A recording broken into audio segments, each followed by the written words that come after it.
বাংলাদেশ ভারত সীমান্ত বলা হয় থাকে যে ফিলিস্তিন এবং ইসরায়েলের যে সীমান্ত, এই সীমান্তের পরপর সবচেয়ে ডেঞ্জারাস একটা সীমান্ত।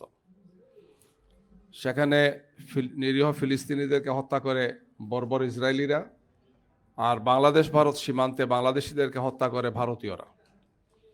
এবং এই হত্যাকাণ্ড চলছেই। এই হত্যাকাণ্ড যার সবচেয়ে নিকৃষ্টতম উদাহরণ হচ্ছে এই ফেলানীকে হত্যা করা। আমরা নিন্দা জানাই, তীব্র নিন্দা জানাই, এর প্রতিবাদ জানাই, আমরা এর বিচার চাই। পুরো বাংলাদেশ এর বিচার চায়। বিগত বৎসরগুলোতে এর বিচার হয় নাই।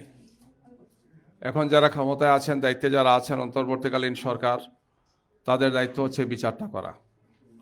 তারা যদি সম্ভব না হয়, তাহলে পরবর্তীতে যারা নির্বাচিত হয়ে আসবেন, আমাদের অনুরোধ থাকবে যে তারা যাতে বিচারটি করেন।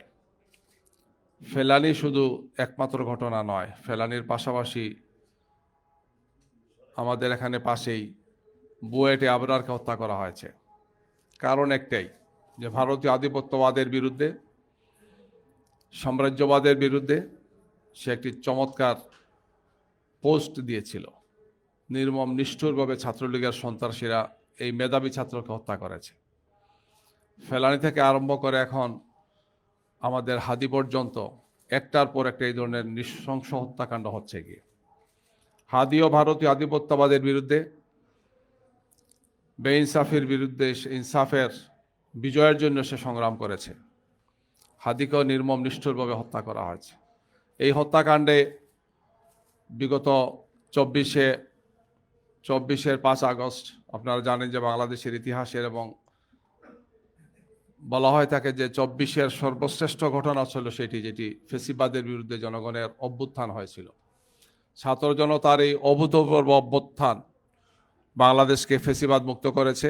যারা শত শত মানুষকে হত্যা করেছে, গুম করেছে, আয়না ঘরে নিয়েছে, যাদের হাতে বাংলাদেশটা ধ্বংসস্তূপে পরিণত হয়েছে। অর্থনৈতিক দিক থেকে, সামাজিক দিক থেকে, রাষ্ট্রীয় দিক থেকে, রাজনৈতিক দিক থেকে, সাংস্কৃতিক দিক থেকে, সব দিক থেকেই আমরা একটি নতুন বাংলাদেশ পেয়েছি।